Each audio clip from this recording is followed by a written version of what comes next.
Pangulong Bongbong Marcos sinupalpal si APRRD dahil sa statement nito nung nakarang rally sa Liwasang Bonifacio na pasyal lang daw ng pasyal ng ating presidente. Narito ang video, panoorin nyo at ishare nyo mga kababayan. He also criticized your foreign travels. Ang sabi po niya, pasyal na lang daw po kayo ng pasyal. During the latest rally po sa Liwasang Bonifacio, sir.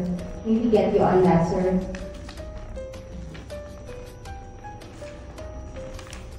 Ito yung schedule ko.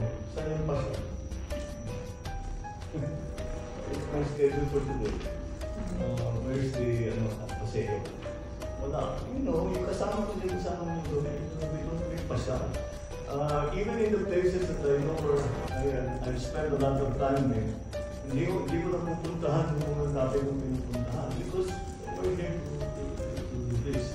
And as to the other comments, confused kasi ako sa TPRRD, papalit eh. So I'll have to examine it further, read it kasi very kulang narinig ko sa malita.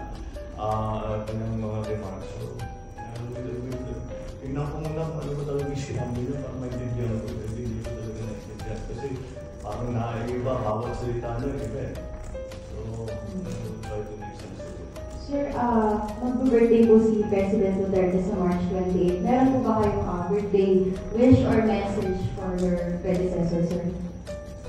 Well, yes. We will, of course, wish him a happy birthday and many happy returns.